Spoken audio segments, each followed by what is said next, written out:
Hello friends, welcome back to Anveshana channel. आज हम लोग पढ़ेंगे हिंदी साहित्य के इतिहास लेखन की पद्धतियाँ। ठीक है, तो इस टॉपिक को हम लोग पूरे विस्तार से पढ़ेंगे। ठीक है, क्योंकि ये टॉपिक हमारे यूजीसी नेट के सिलेबस में है। ठीक है, और हर एग्ज़ाम में इस टॉपिक से क्वेश्चन आते हैं, तो इस टॉपिक को हम लोग पूरे विस्तार से पढ़ेंगे। ठीक है, चलिए पढ़ना स्टार्ट करते हैं।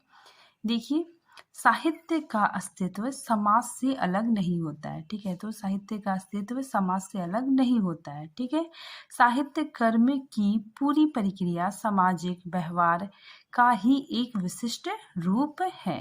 ठीक है, इसलिए वह समाज के इतिहास से अनेक रूपों से जुड़ी होती है। ठीक है, और व्यापक सामाजिक इतिहास का अंग भी होता है। ठीक है, अब देखिए मैनेजर पांडे जी ने क्या कहा है। ठीक है, इसके बारे में देखिए, मैनेजर पांडे साहित्य और इतिहास के संबंध में लिखते हैं कि साहित्य रचनाएं इतिहास के भीतर होती है। ठीक है, और इतिहास का निर्माण भी करती है।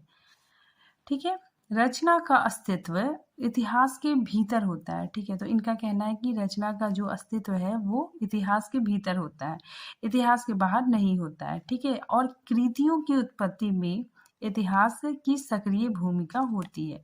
ठीक है, तो इनका कहना है कि जो कृति, ठीक है, कृतियों की उत्पत्ति में इतिहास की सक्रिय भूमिका होती है। ठीक है, अब हम लोग देखते हैं हिंदी साहित्य के इतिहास लेखन की चार प्रमुख पद्धतियाँ। ठीक है, तो चार पद्धतियाँ जो मुख्य है। ठीक है, तो उन पद्धतियों को देखते हैं। सबसे पहले क्या है, वर्णानुक्रम पद्धति। ठीक है, ये काफी इंपॉर्टेंट है।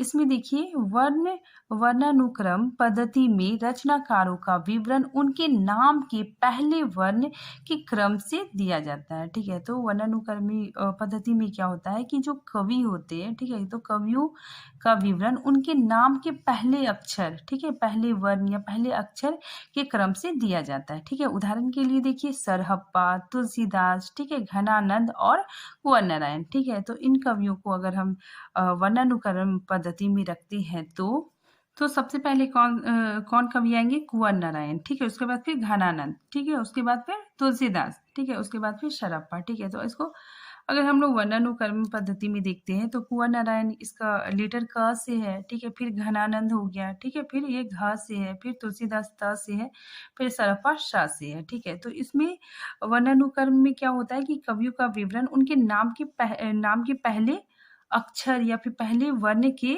अनुसार रखा जाता है। ठीक है, लेकिन इसमें क्या होता है ना कि ये जो कवि है, मतलब इसका जो समय है वो अलग अलग होता है। ठीक है, इसीलिए यहाँ पे देखिए कि समय भले ही अलग हो लेकिन वर्ण कर्म इस प्रकार होता है। ठीक है, मतलब अगर देखा जाए तो सरहप्पा ये आदिकालीन कवि है। ठीक है, तो इनको सबसे लास्ट में रखा गया है। ठीक है, तो इसमें वर्णानुक्रमी पद्धति में यही होता है कि कवियों का विवरण कवियों का विवरण उनके नाम के पहले अक्षर, ठीक है, पहले अक्षर या वर्ण के हिसाब से रखा जाता है। ठीक है, आई होप आप लोग को समझ में आ गया होगा। आगे देखिए, इसे ऐतिहासिक दृष्टि से असंगत माना जाता है। ठीक है, लेकिन इस पद्धति को ऐतिहासिक दृष्टि से असंगत माना जाता है। ठीक है, क्योंकि यह इतिहास लेखन नहीं, शब्दकोश लेखन की तरह होती है। ठीक है, तो ये इतिहास लेखन की तरह ना होकर शब्दकोश, ठीक है, जो डिक्शनरी होता है, ठीक है, तो शब्दकोश लेखन की तरह होती है। ठीक है, आगे देखिए, गाशादा तारसी और शिव सिंह सेंगर, ठीक है, ये दो विद्वानों ने अपनी रचनाओं में वर्णानुक्रम पद्धति का प्रयोग किया है। ठीक है, तो इसलिए यहाँ पे मैंने लिखा है कि गाशादा तारसी और शिव सिंह सेंगर ने इसका प्रयोग किया है। नेक्स्ट देखिए, कालानुक्रमी पद्धति। ठीक है, कालानुक्रमी पद्धति में क्या होता है, देखिए इसमें रचनाकारों का विवरण उनके काल, ठीक है, उनके समय के कर्म से दिया जाता है। ठीक है, रचनाकार की जन्म तिथि को आधार बनाकर इसमें रचनाएं लिखी जाती है। ठीक है, अगर हम दूसरे शब्दों में देखिए तो कालानुक्रमी पद्धति में रचनाकारों का विवरण उनकी जन्म काल, ठीक है, उनकी जन्म काल, ठीक है, जन्म क्रम या फिर काल कर्म के अनुसार रखा जाता है। ठीक है, आगे देखिए, इतिहास लेखन की दृष्टि से इसे भी अधूरा समझा जाता है। ठीक है, तो इतिहास लेखन की दृष्टि से ये जो पद्धति है कालानुक्रमी, इसे भी उतना मतलब परफेक्ट नहीं माना जाता है, ठीक है, उतना बेस्ट नहीं माना जाता है, ठीक है, क्योंकि इस पद्धति में लिखे ग्रंथ भी वर्णानुक्रम पद्धति की तरह कविवृत्त संग्रह मात्र होते हैं, ठीक है, तो ये पद्धति भी वर्णानुक्रम पद्धति की तरह कविवृत्त संग्रह मात्र होते हैं, ठीक है। आगे देखिए इस पद्धति का प्रयोग किन किन विद्वानों ने किया है। जॉर्ज ग्रियर्सन और मिश्र बंधुओं ने इसका प्रयोग किया है, ठीक है। यद्यपि ग्रियर्सन में विधेयवादी पद्धति के कुछ आरंभिक सूत्र भी मिलने लगते हैं, ठीक है। तो हम लोग जो ग्रियर्सन है, जॉर्ज ग्रियर्सन, इनकी रचनाओं में विधेयवादी पद्धति का कुछ कुछ अंश देखने को मिलता है। नेक्स्ट देखिए वैज्ञानिक पद्धति, ठीक है। इसमें देखिए वैज्ञानिक पद्धति में ग्रंथकार, ठीक है, निरपेक्ष और तटस्थ रहकर तथ्य संकलन कर उसे क्रमबद्ध रूप से प्रस्तुत करता है, ठीक है। तो वैज्ञानिक पद्धति में क्या होता है कि तथ्य का संकलन किया जाता है, ठीक है। देखिए इसमें इतिहास लेखन सिर्फ तथ्य संकलन ही नहीं बल्कि उनकी व्याख्या और विश्लेषण की मांग भी करती है, ठीक है। तो इसमें तथ्यों का संकलन किया जाता है, लेकिन जो हमारा इतिहास लेखन है, ठीक है, हिंदी साहित्य का इतिहास लेखन है, वो सिर्फ तथ्य संकलन का नहीं है, ठीक है, बल्कि उसकी व्याख्या और विश्लेषण की भी मांग करता है, ठीक है। अतः इस पद्धति में भी अपरिपक्व माना जाता है, ठीक है। तो ये पद्धति भी दोषपूर्ण मानी जाती है, ठीक है। आगे देखिए तटस्थता से तथ्यों का संकलन इसमें किया जाता है, ठीक है। क्रमबद्धता और तथ्यों की पुष्टि अनिवार्य होती है और इसमें व्याख्या विश्लेषण का अभाव होता है, ठीक है। तो इसमें एक कमी है कि इसमें व्याख्या विश्लेषण का अभाव पाया गया है, ठीक है, और ये पद्धति भी दोषपूर्ण पद्धति है, ठीक है। आगे देखिए इस पद्धति के अंतर्गत गणपति चंद्रगुप्त के हिंदी साहित्य का वैज्ञानिक इतिहास को रखा जा सकता है, ठीक है। तो इस पद्धति के अनुसार इस पद्धति के अंतर्गत हम लोग गणपति चंद्रगुप्त के हिंदी साहित्य का वैज्ञानिक इतिहास को देख सकते हैं। नेक्स्ट हम लोग देखते हैं विधेयवादी पद्धति, ठीक है। तो ये पद्धति सबसे ज्यादा बेस्ट है, ठीक है। देखिए इसमें फ्रेंच विद्वान तेन को इस पद्धति का जनक माना जाता है, ठीक है। तो काफी इंपॉर्टेंट है, पूछा जाता है एग्जाम में कि विधेयवादी पद्धति के जनक कौन है, तो तेन, ठीक है। आगे देखिए विधेयवादी पद्धति के जनक तेन महोदय, ठीक है। तो ये याद रखिएगा आप लोग कि विधेयवादी पद्धति के जनक तेन महोदय, ठीक है। लेकिन भारत में विधेयवादी की शुरुआत किसने की थी, सबसे पहले आचार्य रामचंद्र शुक्ल जी ने की थी, ठीक है। और ये सर्वोत्कृष्ट पद्धति है, ठीक है। और लेकिन इस पद्धति के जन्मदाता फ्रेंच विद्वान तेन माने जाते हैं। आगे देखिए इस पद्धति से इतिहास लिखने की प्रारंभ की शुरुआत किसने की थी, आचार्य रामचंद्र शुक्ल जी ने की थी, ठीक है। आगे देखिए फ्रेंच विद्वान तेन को इस पद्धति का जनक माना जाता है।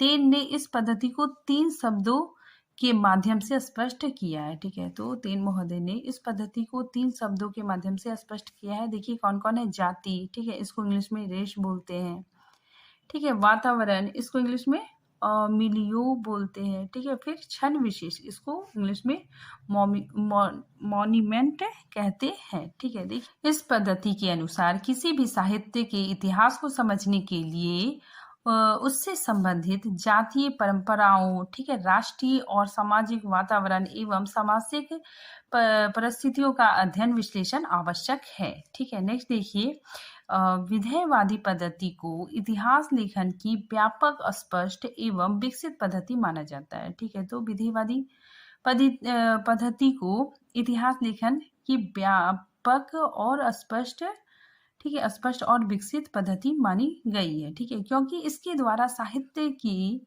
विकास प्रक्रिया को बहुत कुछ स्पष्ट किया जा सकता है, ठीक है। तो इस पद्धति के माध्यम से, ठीक है, बहुत कुछ स्पष्ट किया जा सकता है, ठीक है। आगे देखिए हिंदी में सर्वप्रथम आचार्य रामचंद्र शुक्ल ने इस पद्धति का प्रयोग किया था, ठीक है। उसके बाद फिर राम स्वरूप चतुर्वेदी, ठीक है, बचन सिंह आदि साहित्य इतिहासकारों ने इस पद्धति को आगे बढ़ाया, ठीक है।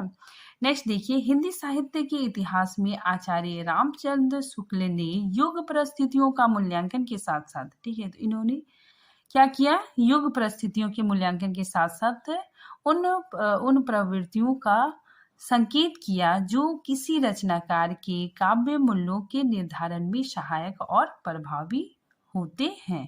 अन्य पद्धतियों की बात करें तो उनमें नारीवादी पद्धति को लिया जा सकता है। ठीक है, तो हम लोग अन्य पद्धति की बात करें तो उसमें नारीवादी पद्धति को लिया जा सकता है। ठीक है, सुमन राजे का हिंदी साहित्य का आधा इतिहास और नीरजा माधव का हिंदी साहित्य का ओझल नारी इतिहास इस पद्धति के अंतर्गत आता है। ठीक है, देखिए ये जो कोटेशन है, ठीक है, ये जो कथन है, ये काफी इंपॉर्टेंट है।